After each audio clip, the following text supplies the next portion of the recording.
On se retrouve aujourd'hui avec la vidéo de dimanche. On va parler de mutuelle santé. Comment trouver la bonne mutuelle, celle qui nous convient. Donc si c'est la première fois pour vous que vous cherchez une mutuelle ou si vous en avez déjà une mais que vous souhaitez changer, eh bien peut-être que cette vidéo vous intéressera. Encore une fois, vous le savez, je partage toujours mon expérience. Alors peut-être que justement à la fin de la vidéo, ça vous aidera ou peut-être pas. Mais je trouve ça quand même important de partager ça avec vous. Pourquoi? Parce que j'y étais confrontée avec mon copain il n'y a pas longtemps. On était à la recherche d'une mutuelle et c'est vrai que c'est un peu compliqué. Et je me suis dit pourquoi pas à mon tour essayer d'éclairer la petite lanterne de certains. Alors, ce qu'il faut savoir, c'est que la mutuelle santé permet, en fait, c'est un complément pour pouvoir se protéger encore plus pour ça, au niveau de ses problèmes de santé. Ça, vous devez probablement le savoir. Mais par contre, peut-être que ça, vous le savez, moins, en fait, ça fonctionne au niveau des pourcentages. Et en fait, plus vous avez des pourcentages élevés en fonction des problèmes de santé, c'est-à-dire que plus vous demandez des prestations, plus forcément ça va coûter cher. Et à contrario, moins il y a de pourcentage, moins vous êtes couvert et par conséquent ça coûte beaucoup moins cher. Alors dans cette vidéo, je vais vous faire des petits points, ce qui vraiment avec mon copain nous a permis de trouver la mutuelle qui nous convenait. Donc déjà ce qu'il faut savoir, c'est on va commencer par les priorités. Si vous avez des problèmes de santé que vous ne pouvez vraiment pas négliger parce que vous savez que vous l'aurez tout le long de votre vie, eh bien je vous conseille fortement si vous le pouvez bien sûr, de vous protéger à 100% sur ça. Et peut-être pour des problèmes que vous n'avez pas ou que vous pensez que vous aurez un petit peu moins, peut-être justement là mettre moins de sous pour ça.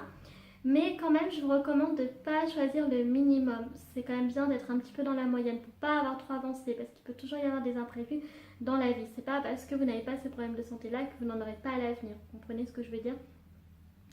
Une fois que vous avez ces priorités-là, eh bien vous pouvez avoir déjà un ordre d'idée sur le budget qu'il faudra prévoir pour cette mutuelle-là, pour ce type de mutuelle. Ensuite vient les organismes qui proposent qui sont beaucoup à proposer des mutuelles, et là il faut faire très attention parce que c'est pas qu'il y en a certains, c'est des arnaques, mais ça peut être perçu. Et puis c'est pour ça aussi que je vous invite à lire attentivement tout ce qui est, par exemple en minuscule. Oui, vous savez, cette petite phrase qu'on n'a pas forcément vue, qu'on n'a pas forcément lue, et qui parfois à la fin peut avoir son impact, et que ça aussi ça peut être perçu comme une arnaque, alors qu'en fait c'est un manque de vigilance tout simplement. Alors, une fois que vous avez le budget en tête et que vous voulez chercher une mutuelle, etc., il y a d'autres petites choses que je vais vous dire aussi. C'est que par exemple, si vous ne savez pas, il y a des banques qui font aussi office de mutuelle. Alors vous allez me dire, oui, les banques, c'est pas trop leur spécialité, etc. Je vous l'accorde parce que moi, franchement, j'étais très sceptique parce que c'est vrai que je pars du principe que chacun a sa spécialité. Et pourtant, croyez-moi, la mutuelle qu'on a actuellement, on l'a pris dans notre banque, dans la banque de mon copain. Et puis après, c'est vrai que là où je voulais vous en venir, si je vous en parle, c'est parce que si vous êtes comme nous, que vous n'avez pas envie de vous tracasser au niveau de la paperasse, de l'envoyer dans un autre établissement, etc. et que vous aimez bien que peut-être 2-3 choses se retrouvent dans le même établissement parce que c'est plus simple, eh bien sachez que la banque peut vraiment être une alternative par rapport à ça.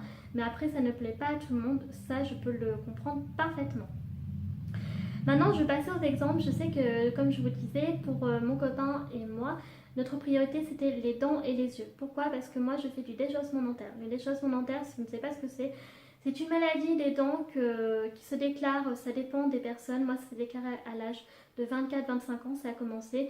Et en fait, c'est une maladie qui consiste en fait à ce que vos dents se dégradent avec le temps. Voilà, vous perdez des dents, c'est vraiment très chiant. Et c'est vrai que pour moi, qui a cette maladie-là et que je peux, ça m'est arrivé, je vous le dis franchement, là j'ai 28 ans, mais j'ai dû déjà me faire mettre des fausses dents. Et c'est vrai que voilà, ça peut vite coûter très cher, il faut faire attention par rapport à ça. Pour mon copain, c'était les yeux, parce que ça fait très longtemps qu'il n'est pas allé voir l'ophtalmo. Et bien sûr, là d'ailleurs, il y va dans pas longtemps, et donc la vue, je vous disais, a dû probablement se dégrader. Et c'est pareil, ça peut être cher, il faut faire attention. Donc nous, les priorités, c'était les yeux et les dents. Et on savait à peu près à quoi on devait s'attendre ensuite. Et puis après, par hasard, on est allé dans notre banque pour autre chose. Enfin, pour sa banque, pardon. Mais c'est parce que la banque, elle est tellement gentille. que du coup elle nous a dit on fait aussi mutuelle. Et moi je me suis dit bon, on va quand même regarder, et c'est là où je vous dis encore une fois, il faut bien tout lire jusqu'au bout. Alors ça peut être chiant, mais il faut le faire si on veut pas avoir de surprise de bricole à la fin. Et là, comme je vous disais, au niveau des pourcentages, donc elle nous a montré des mutuelles où c'était quand même bien couvert, on va dire, au niveau des yeux et des dents. Nous, je vous le cache pas, on voulait en fait une protection à 100% pour les dents et les yeux. C'était vraiment ce qui était le plus important pour nous. On était prêts à mettre vraiment des sous là-dedans. Et ensuite, pour ce qui était, par exemple, je dis n'importe quoi, les hospitalisations, etc. Et bien là, en fait, bon, encore une fois, on ne voulait pas le minimum non plus, parce que on n'est pas à l'abri parfois de se faire hospitaliser. Vous voyez, donc il faut bien faire attention à ça.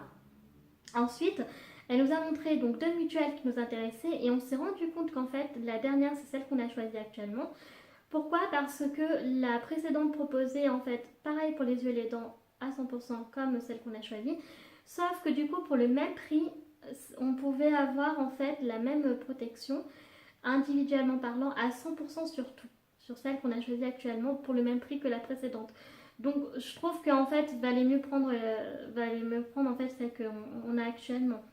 Et c'est pour ça qu'il faut bien regarder en fait. Si par contre après, je suis bien contente que tout le monde ne peut pas se payer une mutuelle où on est pris en charge à 100%, bien entendu. C'est sûr que par exemple, je ne vais pas vous le cacher, plus on est âgé, mieux vaut être couvert à 100% parce que forcément votre santé se dégrade. C'est sûr que moi j'ai 28 ans, je n'ai pas la même santé que quelqu'un qui en a 60, 70, ça c'est sûr. Mais après c'est quand même important de se protéger. Et encore une fois, il faut voir par rapport aux priorités et votre budget surtout. Mais pour le budget, même s'il est limité, sincèrement, je vous recommande quand même même les prestations, par exemple comme l'hospitalisation, on ne sait jamais ce qui peut vous arriver, j'insiste vraiment là-dessus. Et bien prenez quand même le minimal. Et puis même, par exemple, je sais pas, moi, vous serez bien contente que, je prends un exemple pour quelque chose où au lieu de payer 100, vous ne payez, vous n'avez juste à verser que 50. C'est toujours mieux que si vous versez 70, 80 euros. Vous voyez ce que je veux dire? Après, c'est à vous de voir par rapport à ça. Et puis, les derniers exemples que je voulais vous citer, parce que c'est vrai qu'il y a beaucoup trop de gens que je trouve, que j'ai vraiment constaté, c'est pas qu'ils négligent un peu leur santé, mais ils prennent un peu ça à la légère, en fait, ils se disent. Parce que moi, j'étais comme ça avant aussi. Je faisais partie des personnes, en fait, qui, déjà je fais partie voilà, des individus qui sont rarement malades. Mais quand ça m'arrive, je peux vous assurer que c'est les extrêmes. Moi je chope tout en une seule fois, c'est horrible. Et dans ces moments-là, si vous n'avez pas de mutuelle, et bien vous dites oh c'est pas très grave et tout, sauf que si le médecin il vous dit ah bah oui mais finalement c'est pas très anodin, bien voilà, à la pharmacie vous pouvez vous retrouver avec des médicaments qui coûtent assez cher, et là vous devez avancer et ça fait un petit peu mal. Le dernier exemple que j'ai en tête, eh bien c'est que ma soeur en fait s'était fait hospitaliser et qu'elle n'avait pas de mutuelle à l'époque. Et qu'est-ce qui s'est passé? Eh bien ça a dû faire comme en Amérique, elle a dû avancer les frais d'hospitalisation, etc. Et elle en a eu pour très très cher, croyez-moi, elle en a pleuré. Vraiment. Maintenant elle a une mutuelle, elle a pris le relais, mais ça fait très mal. Il faut avoir les moyens de pouvoir avancer, et c'est pour ça que pour éviter d'en arriver dans ces extrêmes-là, eh bien il vaut mieux prendre sa mutuelle. Et je vous dis surtout, prenez bien votre temps, ne vous jetez pas sur la première qui peut vous sembler très très intéressante. C'est bien quand même de regarder un petit peu ailleurs. C'est vrai que nous, avant, on a bien regardé, on a bien réfléchi. Et après, croyez-moi, vous pouvez vous retrouver avec la mutuelle qui vous convient. C'est important, je trouve, la santé, parce que je vous dis, avant moi aussi, je faisais partie des personnes qui, c'est pas qui s'en foutaient, mais j'y accordais pas énormément d'importance. Mais c'est vrai que là, je ne veux pas vous étaler ma vie, mais j'ai un proche en fait qui a une maladie qui est assez grave, donc je vis quand même la santé au quotidien, et c'est pour ça aussi, encore une fois, que ça m'a fait encore plus prendre conscience que la santé c'est très très important. On ne peut pas avoir une vie correcte, décente si on n'est pas en bonne santé. Sur ce, cette vidéo est terminée, j'espère qu'elle vous aura plu. Si c'est le cas, n'hésitez pas à laisser un pouce bleu, à cliquer sur le do not pour vous abonner pour plus de vidéos. Moi sur ce, je vous fais un très très gros bisou et je vous dis à la vidéo de mercredi. Tchuss! 삶이 힘들어도 끝까지 포기 마.